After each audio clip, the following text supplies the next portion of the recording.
الرحمن الرحيم مالك يوم الدين إياك نعبد وإياك نستعين اهدنا الصراط المستقيم صراط الذين أنعمت عليهم غير المغضوب عليهم ولا الضالين ياسين والقرآن الحكيم إنك لمن المرسلين على صراط مستقيم تنزيل العزيز الرحيم لتنذر قوما ما أنذر آباؤهم فهم غافلون لقد حق القول على أكثرهم فهم لا يؤمنون إنا جعلنا في أعناقهم أغلالا فهي إلى الأذقان فهم مقمحون وجعلنا من بين أيديهم سدا ومن خلفهم سدا فأغشيناهم فهم لا يبصرون وسواء عليهم أأنذرتهم أم لم تنذرهم لا يؤمنون إنما تنذر من اتبع الذكر وخشي الرحمن بالغيب فبشره بمغفرة وأجر كريم إنا نحن نحيي الموتى ونكتب ما قدموا وآثارهم وكل شيء أحصيناه في إمام مبين واضرب لهم مثلا أصحاب القرية إذ جاءها المرسلون إذ أرسلنا إليهم اثنين فكذبوهما فعززنا بثالث فقالوا إنا إليكم مرسلون قالوا ما أنتم إلا بشر مثلنا وما أنزل الرحمن من شيء إن أنتم إلا تكذبون قالوا ربنا يعلم إنا إليكم لمرسلون وما علينا إلا البلاغ المبين قالوا إنا تطيرنا بكم لئن لم تنتهوا لنرجمنكم وليمسنكم منا عذاب أليم قالوا طائركم معكم أئن ذكرتم بل أنتم قوم مسرفون وجاء من أقصى المدينة رجل يسعى قال يا قوم اتبعوا المرسلين اتبعوا من لا يسألكم أجرا وهم مهتدون الله أكبر وما لي لا أعبد الذي فطرني وإليه ترجعون أأتخذ من دونه آلهة إن يردني الرحمن بضر لا تغني عني شفاعتهم شيئا ولا ينقذون إني إذا لفي ضلال مبين إني آمنت بربكم فاسمعون قيل ادخل الجنة قال يا ليت قومي يعلمون بما غفر لي ربي وجعلني من المكرمين وما أنزلنا على قومه من بعده من جند من السماء وما كنا منزلين إن كانت إلا صيحة واحدة فإذا هم خامدون يا حسرة على العباد ما يأتيهم من رسول إلا كانوا به يستهزئون ألم يروا كم أهلكنا قبلهم من القرون أنهم إليهم لا يرجعون وإن كل لما جميع لدينا محضرون وآية لهم الأرض الميتة وأحييناها وأخرجنا منها حبا فمنه يأكلون وجعلنا فيها جنات من نخيل وأعناب وفجرنا فيها من العيون ليأكلوا من ثمره وما عملته أيديهم أفلا يشكرون الله أكبر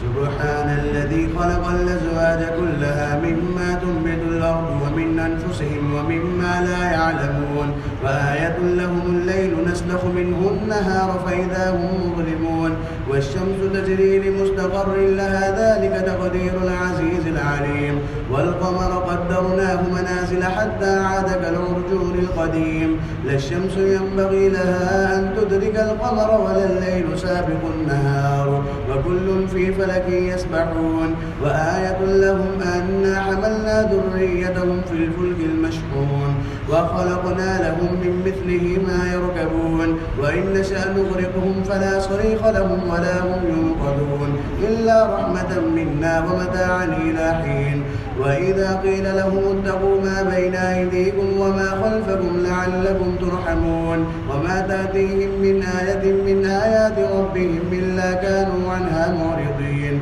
وإذا قيل لهم أنفقوا مما رزقكم الله قال الذين كفروا للذين آمنوا نطعم من لو يشاء الله أطعمه إن أنتم إلا في ضلال مبين ويقولون متى هذا الوعد إن كنتم صادقين ما ينظرون إلا صيحة واحدة تأخذهم وهم يخصمون فلا يستطيعون توصية ولا إلى أهلهم يرجعون.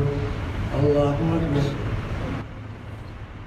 ونفخ في الصور فإذا هم من الأجداث إلى ربهم ينسلون قالوا يا ويلنا من بعثنا من مرقدنا هذا ما وعد الرحمن وصدق المرسلون إن كانت إلا صيحة واحدة فإذا هم جميع لدينا محضرون فاليوم لا تظلم نفس شيئا ولا تجزون إلا ما كنتم تعملون إن أصحاب الجنة اليوم في شغل فاكهون هم وأزواجهم في ظلال على الأرائك متكئون لهم فيها فاكهة ولهم ما يدعون سلامهم قولا من رب رحيم وامتازوا اليوم أيها المجرمون ألم عهد إليكم يا بني آدم ألا تعبدوا الشيطان إنه لكم عدو مبين وأن اعبدوني هذا صراط مستقيم ولقد أضل منكم جبلا كثيرا فلم تكونوا تعقلون هذه جهنم الذي كنتم توعدون اصلوها اليوم بما كنتم تكفرون اليوم نختم على أفواههم وتكلمنا أيديهم وتشهد أرجلهم بما كانوا يكسبون ولو نشاء لطمسنا على أعينهم فاستبقوا الصراط فأنى يبصرون ولو نشاء لمسخناهم على مكانتهم فما استطاعوا مضيا ولا يرجعون. الله أكبر.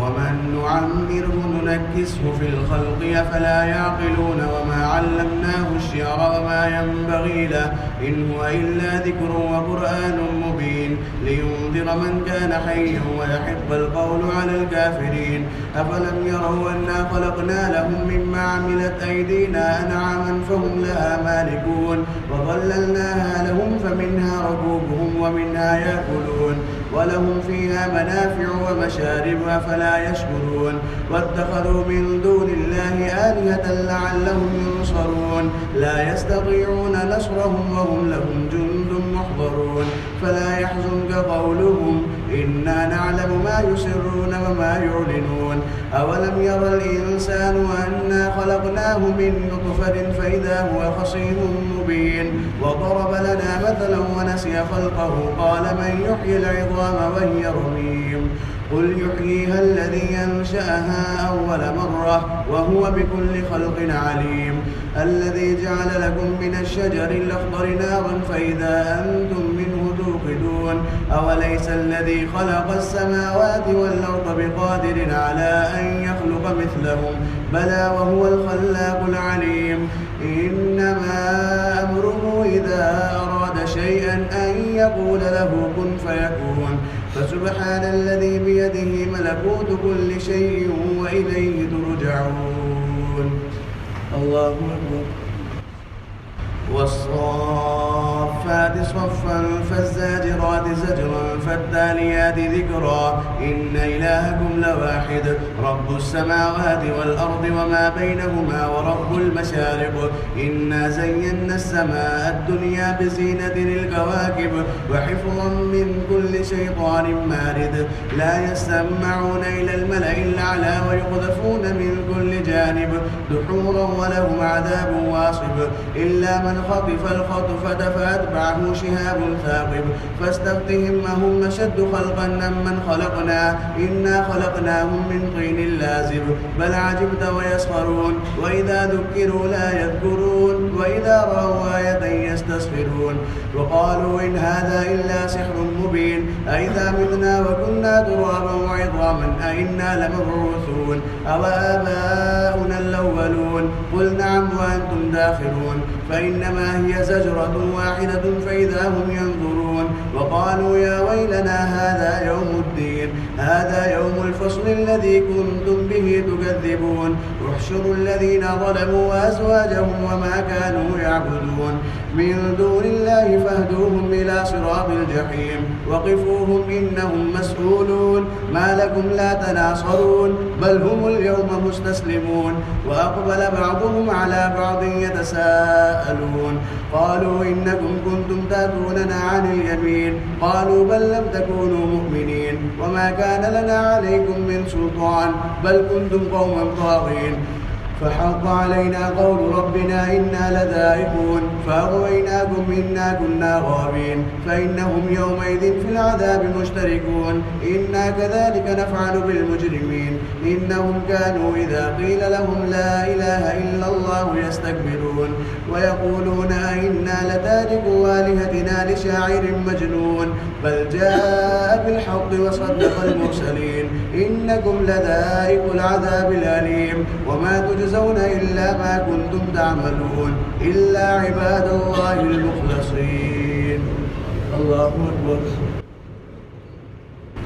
أولئك لهم رزق معلوم فواكه وهم مكرمون في جنات النعيم على سرر متقابلين يطاف عليهم بكأس من معين بيضاء لذة للشاربين لا فيها غول ولا هم عنها ينزفون وعندهم قاصرات الطرف عين كأنهن بيض مكنون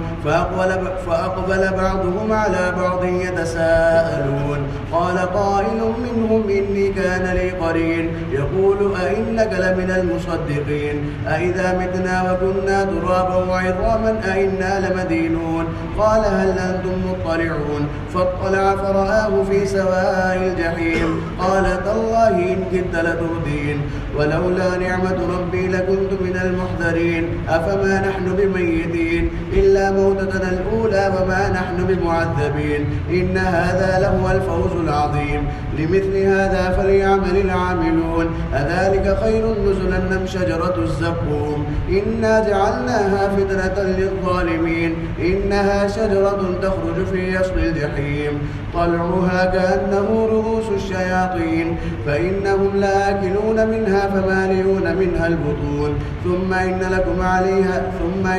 عليها لشوبا من حميم ثم إن مرجعهم لإلى الجحيم إنهم ألفوا آباءهم ضالين فهم على آثارهم يهرعون ولقد ضل قبلهم أكثر الأولين ولقد أرسلنا فيهم منذرين فانظر كيف كان عاقبة المنذرين إلا عباد الله المخلصين. الله أكبر. ولقد نادانا نوح فلنعم المجيبون ونجيناه وأهله من الكرب العظيم وجعلنا ذريته هم الباقين وتركنا عليه في الآخرين سلام على نوح في العالمين إنا كذلك نجزي المحسنين إنه من عبادنا المؤمنين ثم أغرقنا الآخرين وإن من شيعته لإبراهيم إذ جاء ربه بقلب سليم إذ قال لأبيه وقومه ماذا تعبدون أئفكا آلهة دون الله تريدون فما ظنكم برب العالمين فنظر نظرة في النجوم فقال إني سقيم فتولوا عنه مدبرين فراغ إلى آلهتهم فقال ألا تأكلون ما لكم لا تنطقون فراغ عليهم ضربا باليمين فأقبلوا إليه يزفون قال أتعبدون ما تنحتون والله خلقكم وما تعملون قالوا ابنوا له بنيانا فألقوه في الجحيم فأرادوا به كيدا فجعلناهم الأسفلين وقال إني ذاهب إلى ربي سيهدين رب هب لي من الصالحين فبشرناه بغلام حليم فلما بلغ معه السعي قال يا بني إني أرى في المنام أني يذبحك فانظر ماذا ترى قال يا أبت افعل ما تؤمر ستجدني إن شاء الله من الصابرين فلما أسلما وتله للجبين وناديناه يا إبراهيم وناديناه أن يا إبراهيم قد صدقت الرؤيا إنا كذلك نجزي المحسنين إن هذا لهو البلاء المبين وفديناه بذبح عظيم وتركنا عليه في الآخرين سلام على إبراهيم كذلك نجزي المحسنين إنه من عبادنا المؤمنين وبشرناه بإسحاق نبيا من الصالحين وباركنا عليه وعلى إسحاق ومن ذريتهما محسن وظالم لنفسه مبين. الله أكبر. ولقد مننا على موسى وهارون ونجيناهما وقومهما من الكرب العظيم ونصرناهم فكانوا هم الغالبين وآتيناهما الكتاب المستبين وهديناهما الصراط المستقيم وتركنا عليهما في الآخرين سلام على موسى وهارون إنا كذلك نجزي المحسنين إنهما من عبادنا المؤمنين وإن إلياس لمن المرسلين إذ قال لقومه ألا تتقون أتدعون بعلا وتذرون أحسن الخالقين الله ربكم ورب آبائكم الأولين فكذبوه فإنهم لمحضرون إلا عباد الله المخلصين وتركنا عليه في الآخرين سلام على الياسين إنا كذلك نجزي المحسنين إنه من عبادنا المؤمنين وإن لوطا لمن المرسلين إذ نجيناه وأهله أجمعين إلا عجوزا في الغابرين ثم دمرنا الآخرين وإنكم لتمرون عليهم مصبحين وبالليل أفلا تعقلون وإن يونس لمن المرسلين إذ أبق إلى الفلك المشحون فساهم فكان من المدحضين فالتقمه الحوت وهو مليم فلولا أنه كان من المسبحين للبث في بطنه إلى يوم يبعثون. الله أكبر. فنبذناه بالعراء وهو سقيم وأنبتنا عليه شجرة من يقطين للبث في بطنه إلى يوم يبعثون فنبذناه بالعراء وهو سقيم فأنبتنا عليه شجرة من يقطين فأرسلناه إلى 100,000 أو يزيدون فآمنوا فمتعناهم إلى حين فاستفتهم لربك البنات ولهم البنون أم خلقنا الملائكة إناثا وهم شاهدون ألا إنهم من إفكهم ليقولون ولد الله وإنهم لكاذبون أصطفى البنات على البنين ما لكم كيف تحكمون أفلا تذكرون أم لكم سلطان مبين فأتوا بكتابكم إن كنتم صادقين وجعلوا بينه وبين الجنة نسبا ولقد علمت الجنة إنهم لمحضرون سبحان الله عما يصفون إلا عباد الله المخلصين فإنكم وما تعبدون ما أنتم عليه بفاتنين إلا من هو صال الجحيم وما منا إلا له مقام معلوم وإنا لنحن الصافون وإنا لنحن المسبحون وإن كانوا ليقولون لو أن عندنا ذكرا من الأولين لكنا عباد الله المخلصين فكفروا به فسوف يعلمون ولقد سبقت كلمتنا لعبادنا المرسلين إنهم لهم المنصورون وإن جندنا لهم الغالبون فتول عنهم حتى حين وأبصرهم فسوف يبصرون أفبعذابنا يستعجلون فإذا نزل بساحتهم فساء صباح المنذرين وتول عنهم حتى حين وأبصر فسوف يبصرون سبحان ربك رب العزة عما يصفون وسلام على المرسلين والحمد لله رب العالمين. الله أكبر. صاد والقرآن ذي الذكر بل الذين كفروا في عزة وشقاق كم أهلكنا من قبلهم من قرن فنادوا ولا تحين مناص وعجبوا أن جاءهم منذر منهم وقال الكافرون هذا ساحر كذاب أجعل الآلهة إلها واحدا واحدة إن هذا لشيء عجاب. وانطلق الملأ منهم أن امشوا واصبروا على آلهتكم إن هذا لشيء يراد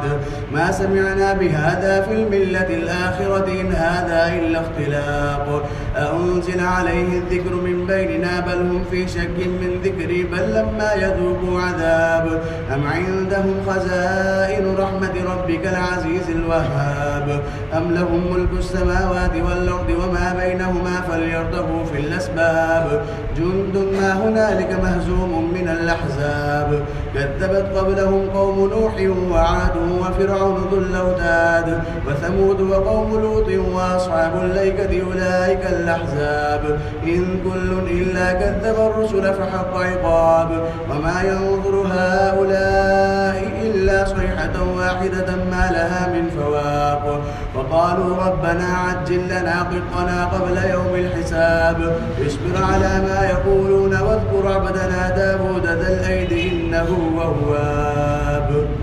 الله أكبر.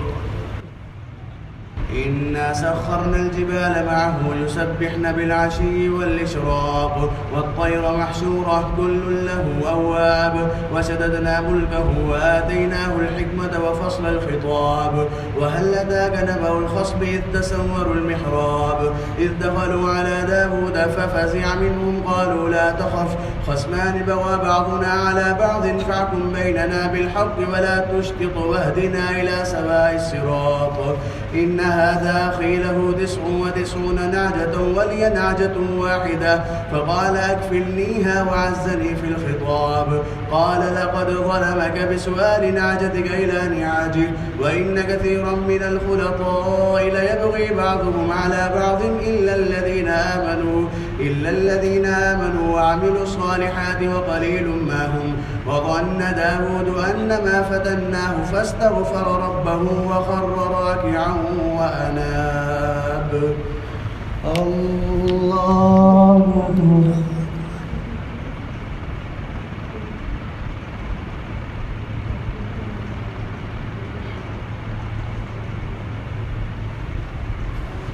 الله أكبر. فغفرنا له ذلك وإن له عندنا لزلفى وحسن مآب. يا داود إنا جعلناك خليفة في الأرض فاحكم بين الناس بالحق ولا تتبع الهوى فيضلك عن سبيل الله إن الذين يضلون عن سبيل الله لهم عذاب شديد بما نسوا يوم الحساب وما خلقنا السماء والأرض وما بينهما باطلا ذلك ظن الذين كفروا فويل للذين كفروا من النار. الله أكبر.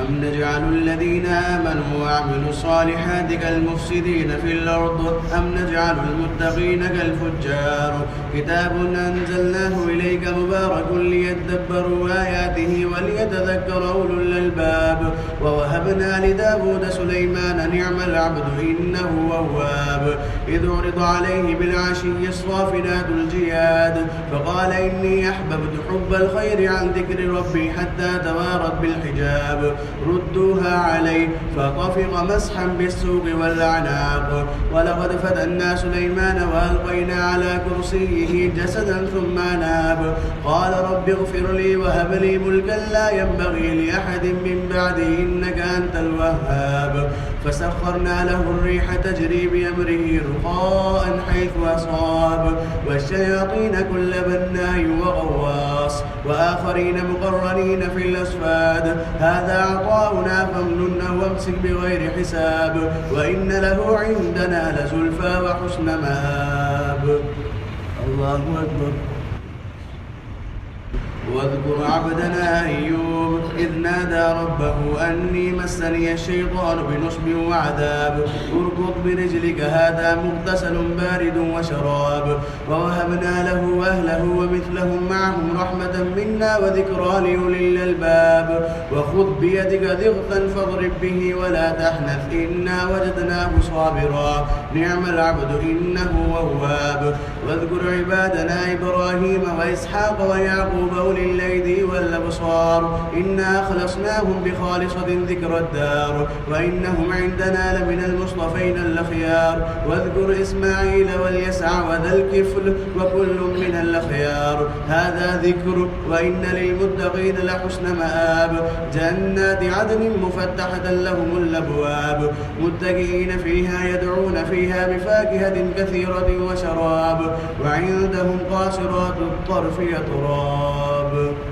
الله أكبر. هذا ما توعدون ليوم الحساب إن هذا لرزقنا ما له من نفاد هذا وإن للطاغين لشر مآب جهنم يصلونها فبئس المهاد هذا فليذوقوه حميم وغساق وآخر من شكله أزواج هذا فوج مقتحم معكم لا مرحبا بهم إنهم صالوا النار قالوا بل أنتم لا مرحبا بكم أنتم قدمتموه لنا فبئس القرار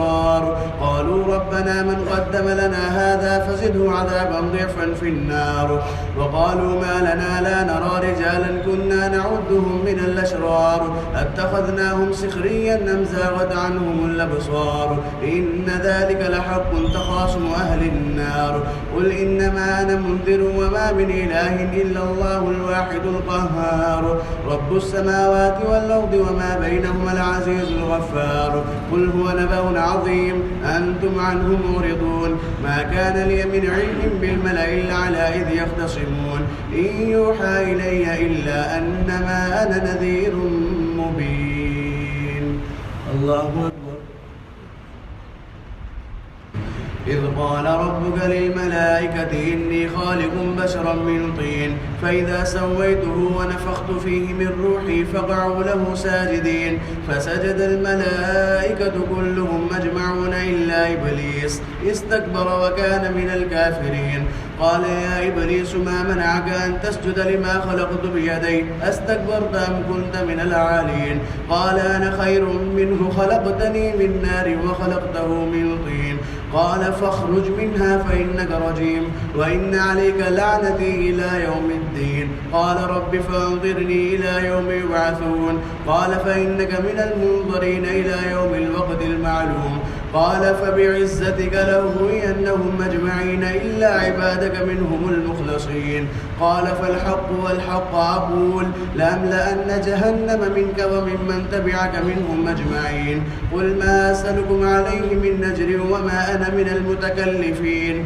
إن هو إلا ذكر للعالمين ولتعلمن نبأه بعد حين.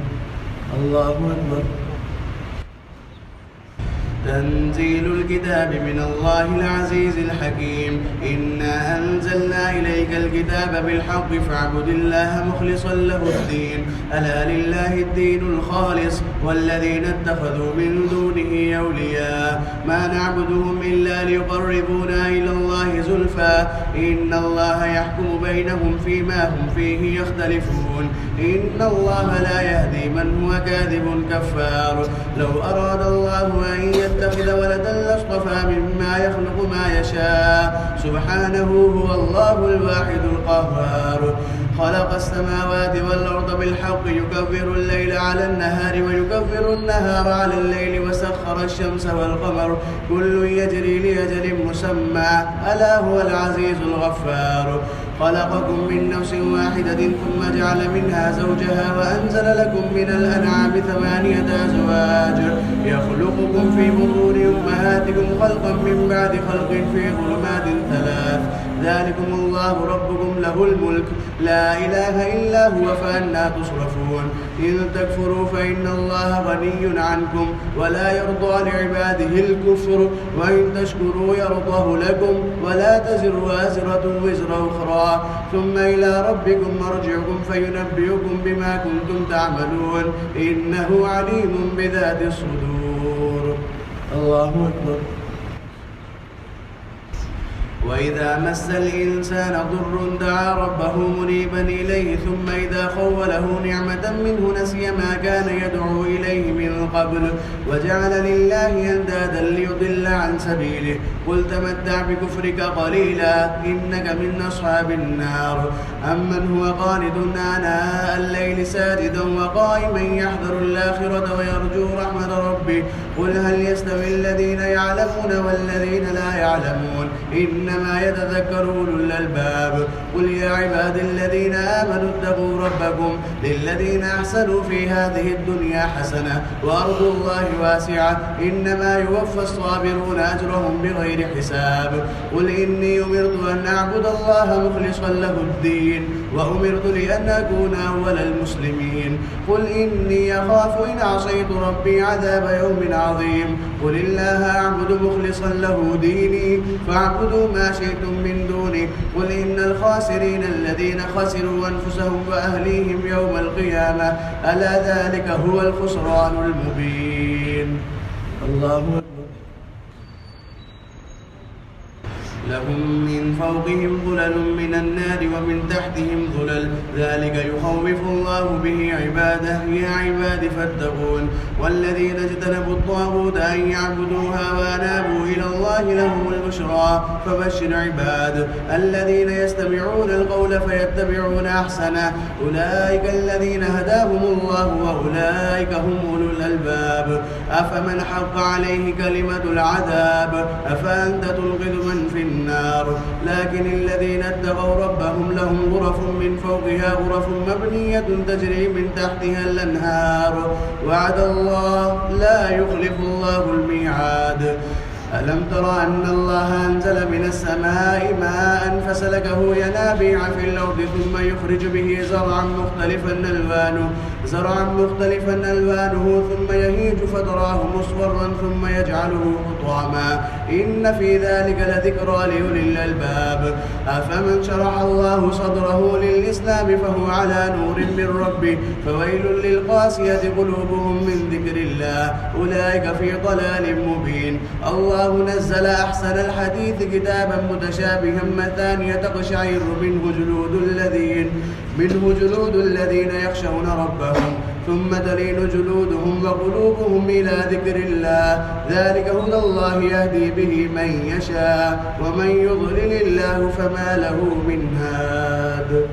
الله أكبر أفمن يتقي بوجهه سوء العذاب يوم القيامة وقيل للظالمين ذوقوا ما كنتم تكسبون كذب الذين من قبلهم فأتاهم العذاب من حيث لا يشعرون فأذاقهم الله الخزي في الحياة الدنيا ولعذاب الآخرة أكبر لو كانوا يعلمون ولقد ضربنا للناس في هذا القرآن من كل مثل لعلهم يتذكرون قرآنا عربيا غير ذي عوج لعلهم يتقون ضرب الله مثلا رجلا فيه شركاء متشاكسون ورجلا سلما لرجل هل يستويان مثلا الحمد لله بل أكثرهم لا يعلمون إنك ميت وإنهم ميتون ثم إنكم يوم القيامة عند ربكم تختصمون الله أكبر